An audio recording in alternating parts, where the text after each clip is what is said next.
Hello friends, என்ன இன்னைக்கு நான் கார்டனில் நிற்கிறேன்னு பார்க்குறீங்களா? பெரண்டை கொஞ்சம் நிறையா இருக்கு.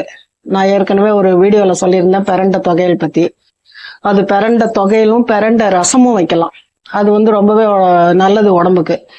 இந்த பெரண்டை எல்லாம் சில மூலிகைகள்லாம் உடம்புக்கு நோய் வந்ததுக்கு அப்புறமா சாப்பிட்றது, சிலது வர்றதுக்கு முன்னாடியே இதை சாப்பிட்டு இருக்கிறதே ரொம்பவே நல்லது நமக்கு. அதுல அந்த அந்த வகையில இந்த பெரண்டை ரொம்ப பெஸ்ட். இந்த கை கால் வலி, மூட்டு வலி, இடுப்பு வலி எல்லாத்துக்குமே பெரண்டை நல்லது. அது எல்லாருக்குமே தெரியும். அது ஒரு அட்லீஸ்ட் வாரத்துக்கு ஒரு தடவையாவது இல்ல ஒரு 10 நாளைக்கு ஒரு தடவையாவது இந்த பெரண்டையை நம்ம உணவுல சேர்த்துக்கிறது ரொம்ப நல்லது. நான் அதனாலதான் வெளியில சில டைம்ல கிடைக்காது. அது ஒரு பச்சையாவும் இருக்காது, நமக்கு ஃப்ரெஷ்ஷா கிடைக்காதுங்கிறதுனால நான் சின்ன பெரண்டையோட அந்த கணுவை தான் இதுல நட்டு வச்சேன். இது பாருங்க எவ்வளவு நல்லா வளர்ந்துருக்குன்னுட்டு. இது நல்லா கொடி மாதிரி மேல படர வைக்கிறதுக்கு எனக்கு கொஞ்சம் இடம் இல்லாதனால இந்த மாதிரி எல்லா செடியிலையும் அது தொங்கிட்டு இருக்கு. சரி, இனிமே அதை கட் பண்ணி எடுத்துடலான்னு பாக்குறேன். இது பாருங்க நிறைய இருக்கு. இதை எடுத்துட்டு இதுல இந்த திருப்பியும் ஒரு சின்ன கணு எடுத்து இந்த கணுலயே இந்த கண்ணு வருது பாருங்க, இதான் இந்த கணுன்னு சொல்றது. இந்த இடத்த மண்ணுல பதிச்சு வைக்கிற மாதிரி வச்சோம்னா ஒரே ஒரு பிட்டு இது மட்டும் இருந்தா போறோம். இது மண்ணுக்குள்ள புதையிற மாதிரி நட்டு வச்சோம்னா நல்லா வளரும். இதுக்கு ரொம்ப தண்ணியும் தேவையில்லை, ரொம்ப பெரிய பராமரிப்பெல்லாம் இதுக்கு தேவையில்லை. இதுக்கு நான் என்ன பண்ணுவேன்னா, சமைக்கிற காய்கறிகளோட அந்த கழிவெல்லாம் நான் இதுல போடுவேன். வெங்காயத்தோல், பூண்டு தோல், அப்புறம் மற்றபடி எல்லா காய்கறியோட தோல் எல்லாம் தூக்கி நான் வெளியில கொட்ட மாட்டேன். அது எல்லாத்தையுமே நான் செடியில போட்டு விட்டுருவேன். அது அதுல இருக்கிற சத்தெல்லாம் செடிக்கு இறங்கிடும். அதே மாதிரி வாரத்துக்கு ஒரு தடவை நான் இந்த ஆஸ்பிரின் மாத்திரை, அது ரொம்பவே செடிகளுக்கெல்லாம் நல்லா அந்த பசுமை பச்சை தன்மைன்னு சொல்றா இல்லைங்களா, அந்த பசுமையான அந்த கலரை கொடுக்கறது அந்த ஆஸ்பிரின் மாத்திரை. அது நான் சின்ன 5 mg தான் அது வாங்கி வச்சுட்டு இருக்கேன். அது வாரத்துக்கு ஒரு தடவை 1 லிட்டர் தண்ணியில அந்த ஒரு சின்ன மாத்திரையை கரைச்சு நான் எல்லா செடிக்கும் போட்டுருவேன். போட்டேன்னா நல்லா கலர் நல்லா பச்சையா வரும். இது பாத்தீங்கன்னா இது கிட்ட காமிப்பா கொஞ்சம், மணத்தக்காளி கீரை இலை எல்லாம் பாருங்க எவ்வளவு பெருசு பெருசா வந்திருக்குன்னுட்டு.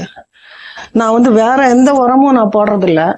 இது நான் வீட்டுல இருக்கிற காய்கறி தோல், அப்புறம் வாழைப்பழம் சாப்பிட்டாக்க அந்த தோலை தூக்கி போடாம அதையும் நான் என்ன பண்ணுவேன், நல்லா பொடியா கட் பண்ணிட்டு தண்ணியில ஊற வச்சிருவேன். ஒரு நாள் ஃபுல்லா தண்ணியில ஊற வச்சுட்டு அந்த தண்ணியை எல்லா செடிக்கும் ஊத்திடுவேன். இது பாருங்க ஒரு இலை எவ்வளவு பெருசா இருக்குன்னுட்டு. இதெல்லாம் மணத்தக்காளி கீரை நிறைய இருந்தது. 2-3 தொட்டியில நான் பறிச்சு சமைச்சதுனால இப்ப இது ஒரு தொட்டியில இருக்கிறது மட்டும்தான் நான் பறிக்கல. இது நல்லா வளர்ந்துருக்கு பாருங்க. இது ஃபுல்லாவே நிறைய வந்திருக்கு. இது பச்சை மிளகா.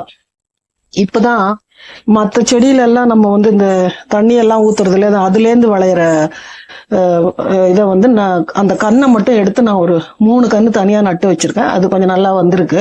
நான் பாருங்க அது எல்லாமே வெங்காயத்தோல் எல்லாமே அதுல போட்டுருவேன். எதையுமே நான் வீணாக்க மாட்டேன்.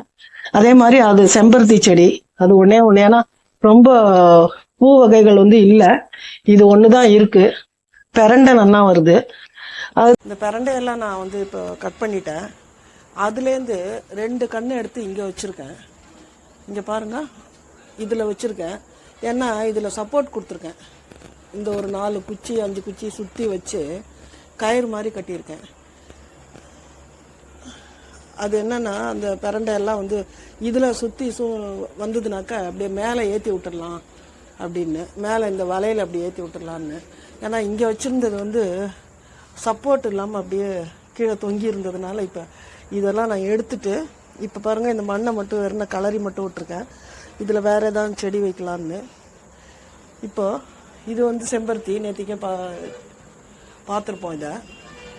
இப்போ இது இந்த ஆஸ்பிரின் மாத்திரை போட்டதுனால தான் அந்த பச்சை கலர், இந்த இலையோட இந்த பசுமை நிறம் அந்த மாத்திரையினால் வருது. அதனால தான் நான் இது போட்டிருக்கேன்.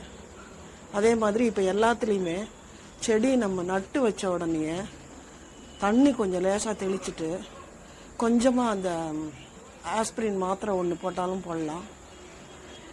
போட்டோம்னாக்கா நமக்கு வந்து அந்த கலர் மாறாமல் அது வளரும் போதே நல்லா வரும். அப்புறமா கொஞ்சம் அது வளர்ந்து வந்ததுக்கு அப்புறமா தான் நம்ம அந்த வேப்பம் புண்ணாக்கு இதெல்லாம் போடணும். அதுக்கு முன்னாடியே போட்டாக்கா வேரில் அந்த கசப்பு தன்மை வந்துடுத்துனாக்கா வளராது. அதனால தான் அது மாதிரி. இது வந்து நார்மலாக வந்து எல்லாத்துலேயுமே ஒரு ஒரு ஒரு மணி பிளான்ட் வச்சுருக்கேன். இதில் வச்சுருக்கேன். கத்தாழை பார்த்திங்கன்னா நல்லாவே வந்திருக்கு. இந்த கத்தாழையோட பெனிஃபிட்டெல்லாம் எல்லாருக்குமே தெரியும்.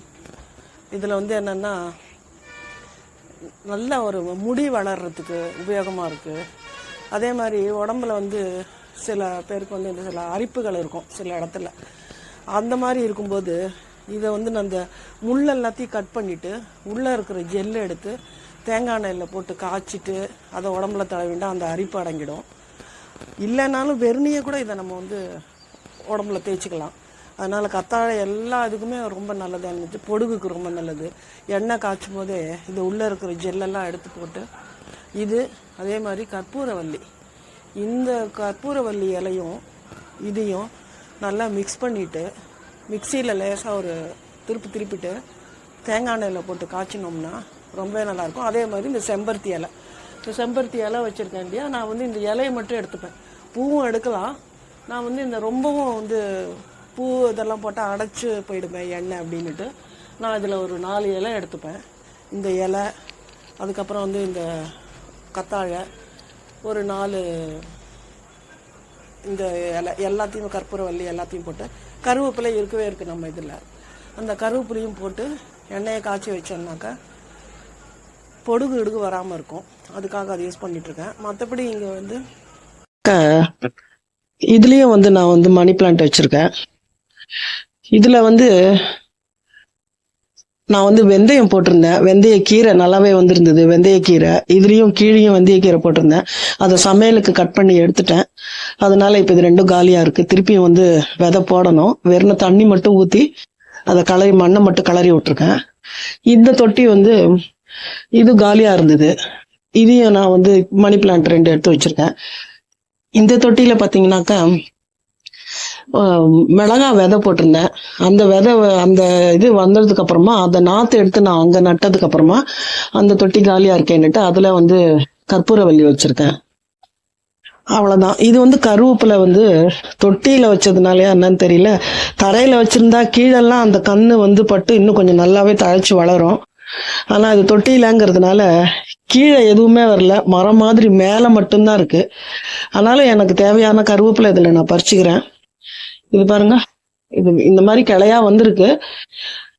இது இந்த மேல் வரைக்கும் போயிருக்கு. ஒன்றும் நல்லா பசுமையாக இருக்கிறதுனால டெய்லி நான் ஒரு 2 கொத்து பறிச்சுப்பேன். சமையலுக்கு தேவையான கருவேப்பிலை எனக்கு கிடச்சிடுது. இதுதான் என்னோட சின்ன கார்டன். இது வந்து பார்த்தீங்கன்னாக்கா புதினா நல்லா தழைச்சி வளர்ந்துருந்தது. நான் அன்னைக்கு வந்து தோசை பண்ணலான்னுட்டு புதினா தோசை ரெசிபி நான் போட்டிருக்கேன் நம்மளுடைய சேனல்ல. அது நீங்க பார்த்து அது எப்படி பண்றதுன்னு தெரிஞ்சுக்கோங்க. நிறைய இருந்தது புதினா. இதை பறிச்சுட்டு அன்னைக்கு ஒரு நாள் தோசை வாக்குறதுக்காக அது பறிச்சேன். மிச்சம் இருக்கிறத அப்படியே விட்டுருக்கேன் வரட்டோன்னுட்டு. அவ்வளவுதான் என்னோட கார்டன். இப்ப இந்த கீழே பாத்தீங்கன்னா இந்த ஸ்டாண்ட் வந்து நானே வந்து ஆள் வச்சு நான் தயார் பண்ணது. ஏன்னா கீழே தரை வந்து எல்லாம் பட்டதுன்னா கீழெல்லாம் கரையா போயிடுத்துனா நல்லா இருக்காது. அதனுடைய அழகே போயிடுமேங்கிறதுனால நான் வந்து இந்த ஸ்டாண்ட் வந்து நான் இப்படி பெண்டா வரா மாதிரி நான் வந்து ஆள் வச்சு ரெடி பண்ணேன். இதுல ஒரு 3 தொட்டி வைக்கிற அளவுக்கு. அதே மாதிரி இந்த பக்கம் பாத்தீங்கன்னா 2 ஸ்டாண்டா வச்சுட்டு இருக்கேன். கீழே வந்து 3 தொட்டி, அதுக்கு மேல ஒரு 3 தொட்டி வைக்கிற அளவுக்கு ஒரு ஸ்டாண்ட் பண்ணியிருந்தேன். மேல இருக்கிறது எல்லாமே வந்து பெரிய பெரிய செடிகள் எல்லாம் மேல வச்சுட்டு இருக்கேன். கீழே பாத்தீங்கன்னாக்கா புதினா, கொத்தமல்லி, இந்த மாதிரி வெந்தயம் இதெல்லாம் போட்டுக்கலான்னுட்டு கீழே இந்த இது வச்சிருக்கேன். இந்த மணத்தக்காளி கீரையிலேருந்து வந்து விழுந்த அந்த விதையில இந்த தொட்டியில ஒரு கீரை முளைச்சிருக்கு, இதுலயும் முளைச்சிருக்கு. இது கொஞ்சம் பெருசா வந்ததுனாக்கா 2யும் ஒரே தொட்டியில எடுத்து வச்சுட்டு இதுல கொத்தமல்லி இதெல்லாம் போடலான்னு, புதினா இதெல்லாம் போடலான்னு பாக்குறேன். இதுதான் என்னோட கார்டன். என்னோட கார்டன் எப்படி இருக்குன்னு சொல்லுங்க. சின்ன இடமா இருந்தாலும் நான் வந்து சில மூலிகை செடியெல்லாம் வீட்டுக்கு தேவையானதெல்லாம் நான் வச்சுட்டு இருக்கேன். இது வந்து என்னன்னா, இதுல இந்த செடி வளர்ப்புல வந்து ஒரு சின்ன டிப்ஸ் என்னன்னாக்க, நம்ம மிளகா விதைய போட்டோம்னா அது வளர்ந்ததுக்கு அப்புறமா அதை வந்து அதே தொட்டியில வச்சோம்னா அது அந்த அளவுக்கு வளராது. அதை நம்ம இன்னொரு இடத்துல எடுத்து வச்சதுக்கு அப்புறமா தான் அந்த மண்ணோட அதுல இருந்து எடுத்து இன்னொரு தொட்டியில வச்சாதான் அது வந்து ஸ்ட்ராங்கா வளரும். அப்படி வைக்கும்போது, ஒரு செடி எடுத்து இன்னொரு தொட்டியில வைக்கும்போது எப்சம் சால்ட் போடுவேன் நான். அது ஒரு ஸ்பூன் அளவுக்கு, ஒரு தொட்டிக்கு ஒரு ஸ்பூன் சரியா இருக்கும். ஒரு ஸ்பூன் அளவுக்கு எப்சம் சால்ட்டை தண்ணியில கரைச்சும் போடலாம், அப்படியேவும் போடலாம். நான் வந்து தண்ணி ஊற்றும் போதே ஒரு ஸ்பூன் எப்சம் சால்ட்டையும் போட்டுட்டு தண்ணியை ஊற்றிட்டு நல்லா கிளறி விட்டுருவேன். லூஸா வர மாதிரி நல்லா கிளறி விட்டுருவேன். விட்டுட்டு ஒரு 2 நாள் விட்டுட்டேன்னா அந்த சால்ட் வந்து நல்லா அந்த மண்ணுல போகும். அதே மாதிரி நம்ம செடியை எடுத்துன்னு வந்து அதுக்கப்புறம் அதுல வைக்கும் போது அந்த சத்து அதுக்கு கிடைக்கும். அது வந்து கெமிக்கல் கிடையாதுங்கிறாங்க எப்சம் சால்ட். அது அந்த கலருக்கு தான். அது அந்த ஆஸ்பிரின் மாத்திரையும் இந்த எப்சம் சால்ட்டும் வந்து பூச்சி வராது, இலையோட பச்சை நிறம் வந்து மாறாம இருக்கும் அப்படிங்கிறதுனாலதான் நான் அதை ஃபாலோ பண்றேன். அதே மாதிரி வந்து அந்த சால்ட் போட்டுட்டு நம்ம செடி எடுத்து நட்டதுக்கு அப்புறமா, செடி கொஞ்சம் வளர்ந்ததுக்கு அப்புறமா ஒரு 10 நாளைக்கு ஒரு தடவை ஒரு ஆஸ்பிரின் மாத்திரை போட்டா போறோம். மற்றபடி வேற ஒன்றும் வெளியில இருந்தெல்லாம் நான் எதுவும் பைசாலாம் கொடுத்து நான் எந்த உரமும் வாங்குறது இல்லை. வீட்டுல இருக்கிற காய்கறி கழிவு, அப்புறம் வந்து வாழைப்பழத்தோல், வெங்காயத்தோல், இதெல்லாம் தான் நான் போடுறேன். ஓரளவுக்கு செடியை பராமரிக்கிறதுக்கு இந்த இதுவே போறோம் எனக்கு. என்னோட கார்டன் எப்படி இருக்குன்னுட்டு பாருங்க. பார்த்துட்டு நீங்க அதை கமெண்ட் பண்ணுங்க. என்னோட சேனலை வந்து சப்ஸ்கிரைப் பண்ணாதவங்க சப்ஸ்கிரைப் பண்ணுங்க. பெல் பட்டனை கிளிக் பண்ணுங்க. அப்பதான் நான் போடுற வீடியோ எல்லாம் உங்களுக்கு உடனே வரும். அதை நீங்க பார்த்துட்டு எனக்கு எப்படி இருக்குன்னு எனக்கு கமெண்ட் பண்ணீங்கன்னா தான் அது எனக்கும் ஒரு மோட்டிவேஷனா இருக்கும். இந்த கார்டன்ல வேற ஏதாவது உங்களுக்கு தெரிஞ்ச டிப்ஸ் இருந்தாலும் சொல்லுங்க, நான் ஃபாலோ பண்றேன். கார்டன் வீடியோ பார்த்துருப்பீங்க. இப்ப இதுல வேற ஏதாவது வந்து செடி வச்சா அதுக்கப்புறமா வேற ஏதாவது வளர்ந்ததுனாலும் அதை நான் அடுத்த வீடியோல உங்களுக்கு போடுறேன். தேங்க்ஸ் ஃபார் வாட்சிங்.